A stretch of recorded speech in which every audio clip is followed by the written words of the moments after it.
오늘 본문의 말씀은 신명기 15장 12절에서 23절까지입니다. 내 동족 히브리 남자나 히브리 여자가 내게 팔렸다 하자. 만일 6해 동안 너를 섬겼거든 7째 해에 너는 그를 도와 자유롭게 할 것이요. 그를 도와 자유하게 할 때에는 빈손으로 가게 하지 말고 내 양무리 중에서와 타작마당에서와 포도주 틀에서 그에게 후히 줄지니 곧 내 하나님 여호와께서 내게 복을 주신 대로 그에게 줄지니라. 너는 애굽 땅에서 종 되었던 것과 내 하나님 여호와께서 너를 속량하셨음을 기억하라. 그것으로 말미암아 내가 오늘 이같이 내게 명하노라. 종이 만일 너와 내 집을 사랑함으로 너와 동거하기를 좋게 여겨 내게 향하여 내가 주인을 떠나지 아니하겠노라 하거든 송곳을 가져다가 그의 귀를 문에 대고 뚫어라. 그리하면 그가 영구히 내 종이 되리라. 내 여종에게도 그같이 할지니라. 그가 6해 동안에 품꾼의 싹새 배나 받을 만큼 너를 섬겼은즉 너는 그를 도와 자유하게 하기를 어렵게 여기지 말라. 그리하면 내 하나님 여호와께서 내 범사에 내게 복을 주시리라. 내 소와 양의 처음 난 수컷은 구별하여 내 하나님 여호와께 드릴 것이니 내 소의 첫 새끼는 부리지 말고 내 양의 첫 새끼 털은 깎지 말고 너와 내 가족은 매년 여호와께서 택하신 곳 내 하나님 여호와 앞에서 먹을지니라. 그러나 그 짐승이 흠이 있어서 절거나 눈이 멀었거나 흠이 있으면 내 하나님 여호와께 잡아들이지 못할지니 내 성중에서 먹되 부정한 자나 정한 자가 다 같이 먹기를 노루와 사슴을 먹음같이 할 것이요 오직 피는 먹지 말고 물같이 땅에 쏟을지니라. 오늘 본문을 자세히 살펴보면 어떻게 수천 년 전에 이런 법이 있었나 할 정도로 놀라지 않을 수가 없습니다. 하나님께서는 유대인들에게 희년 제도를 선포하셔서 노예로 살던 사람들을 자유의 몸으로 풀어주는 제도를 만드셨습니다. 희년 제도는 안식년 7년을 7번 한 다음의 해, 그러니까 50년이 되는 해를 말합니다. 이때는 모든 노예를 풀어주라는 것입니다. 영어로는 환희와 축제를 의미하는 주빌리, 매 50년마다 돌아오는 해방의 해를 말합니다. 모든 노예들은 해방을 얻고 땅도 쉬도록 하셨습니다. 인간의 지혜로는 나올 수 없는 깊으신 하나님의 뜻과 사랑이 담겨진 제도를 말합니다. 이 제도에 근거하여 오늘 본문은 같은 동족인 유대인들이 종으로 살게 된 경우를 말합니다. 이들이 6년을 잘 섬겼으면 7년째에는 풀어주라는 것입니다. 그런데 한 가지 궁금한 것은 어떻게 같은 민족인 유대인들이 종이 될 수 있는지 아마 몇 가지 경우를 생각해 볼 수 있을 것입니다. 먼저는 빚이나 가난 때문에 너무도 가난해서 스스로 자신을 종으로 판 경우를 말합니다. 또 하나는 너무도 힘든 상황이라서 부모님들이 자식을 판 경우가 있습니다. 마지막으로는 범죄로 인하여 종이 될 수도 있습니다. 어떤 경우라 해도 이들이 6년을 종으로 살았으면 7년째에는 자유의 몸으로 풀어주라는 것입니다. 영원한 종의 신분으로 고통과 불행을 당하지 않게 하시려는 하나님의 마음을 읽을 수가 있습니다. 이런 법이 수천 년 전에 있었다는 것이 믿기 어려운 게 사실이고 세상 종교에서 찾아볼 수 없는 하나님의 지혜와 사랑을 볼 수 있습니다. 그런데 13절에서 14절을 보면 그 정도가 아닙니다. 그들을 해방시킬 때 빈손으로 보내지 말고 아주 풍성하게 베풀어 주라고 하셨습니다. 오랜 기간 종으로 살았던 그들에게 자유의 몸으로 살아갈 때 부족함이 없도록 생계 대책을 마련해 주라는 말입니다. 그렇지 않으면 그들이 비록 자유의 몸이 되었어도 또다시 종으로 돌아갈 수 있기 때문입니다. 자상하신 하나님의 마음을 보게 됩니다. 양무리는 가축을 말하고 타작마당은 곡식을 말하며 포도주는 과실을 의미합니다. 이것은 주인이 가지고 있던 모든 재산에서 고르게 나누어 주라는 말입니다. 왜냐하면 여호와께서 내게 복을 주신 대로, 다시 말하면 너희가 받았기 때문이라는 말입니다. 후히 주라는 말은 히브리 원어상으로 보면 질식할 정도로 주라는 말입니다. 노예들이 놀라서 자빠질 정도로, 그들이 감당할 수 없을 정도로 큰 사랑을 베풀라는 말입니다.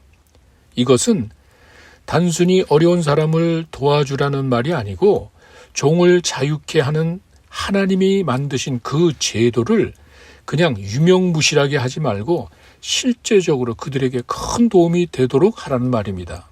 형식적인 것을 배제하라는 것입니다. 그 이유는 15절에 그들이 애굽에서 해방될 때를 기억하라는 것입니다.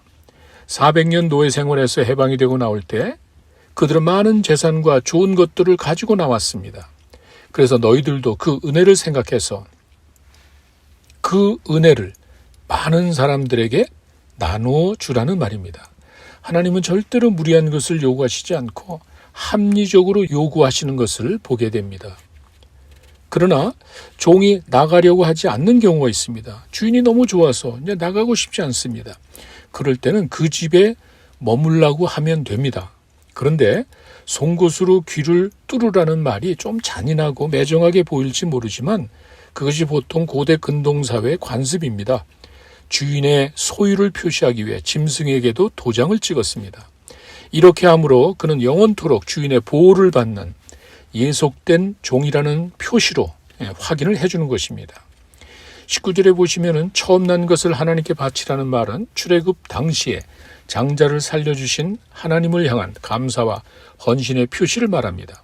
항상 기억하고 제사 드릴 때마다 기억하라는 것이고, 절대로 흠 있는 것을 바치지 못하게 하신 것은 하나님의 거룩함을 무시하는 것이 되기 때문입니다.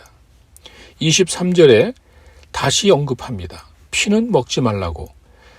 피는 생명을 상징하기 때문에 생명을 주관하시는 하나님께 바쳐야 되는 것입니다. 그래서 제사 지낼 때 그 피는 제단에 뿌렸고, 그렇지 않은 경우는 땅에 뿌려서 흙으로 돌아가게 하신 것입니다. 그뿐 아니라 이방 제사의 특징 가운데 하나가 피를 마시는 것인데, 그런 잘못된 제사 제도를 따르지 못하게 하고, 무엇보다도 피는 속죄의 유일한 수단입니다. 짐승의 피로 속죄함을 받은 그것이 이제 앞으로 그리스도의 보혈로 구원받는 것을 상징하기에 신중하게 다루도록 하신 것입니다.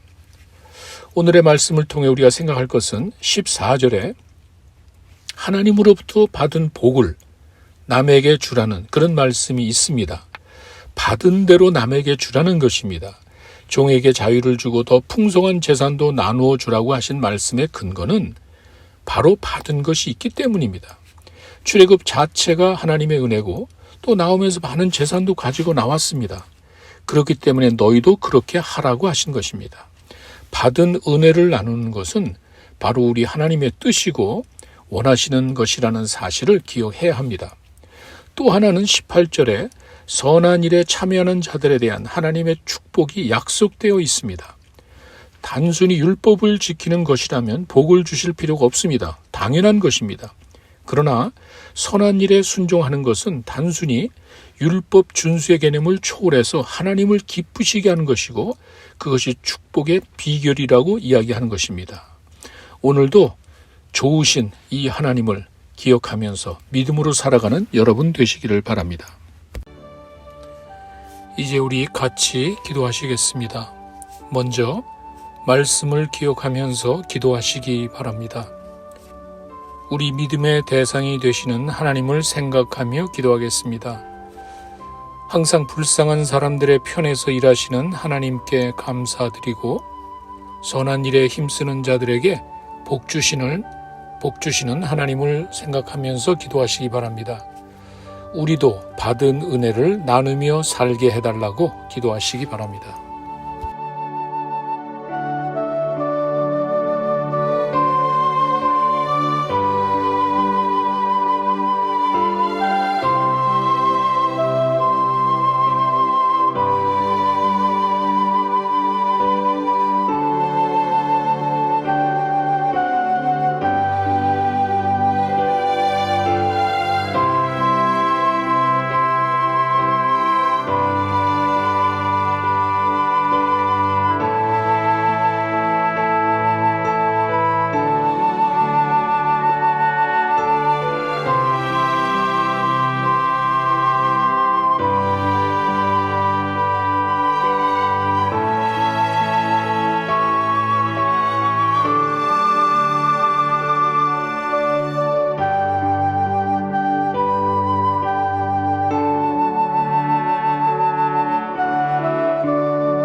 두 번째, 코로나 사태를 위해서 기도하시겠습니다. 아직도 많은 사람들이 질병으로 고통을 당하고 있습니다. 환자들과 수고하는 의료진들을 위해 기도하시기 바랍니다. 서서히 완화가 되어 가도록 더 이상 코로나 사태가 확대되지 않도록 기도하시기 바랍니다. 우리 교회의 육체 연약함을 가진 지체들을 기억하면서 기도하시기 바랍니다.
마지막으로 우리 교회를 위해서 기도하시겠습니다.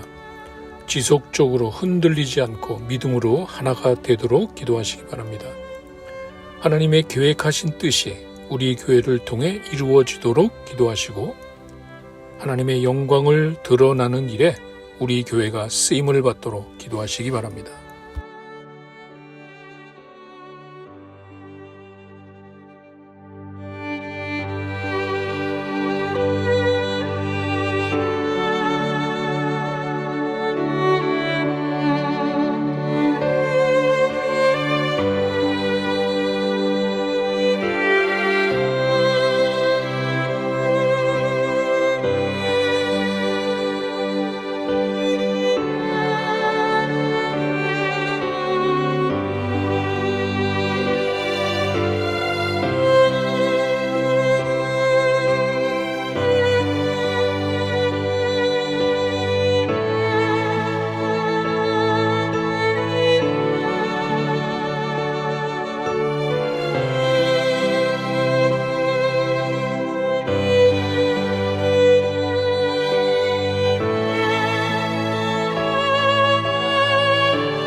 하늘에 계신 우리 아버지, 이름이 거룩히 여김을 받으시오며 나라의 임하옵시며 뜻이 하늘에서 이루어진 것 같이 땅에서도 이루어지이다. 오늘날 우리에게 일용할 양식을 주옵시고 우리가 우리에게 죄 지은 자를 사하여 준 것 같이 우리 죄를 사하여 주옵시고 우리를 시험에 들게 하지 마옵시고 다만 악에서 구하옵소서. 대개 나라와 권세와 영광이 아버지께 영원히 있사옵나이다. 아멘.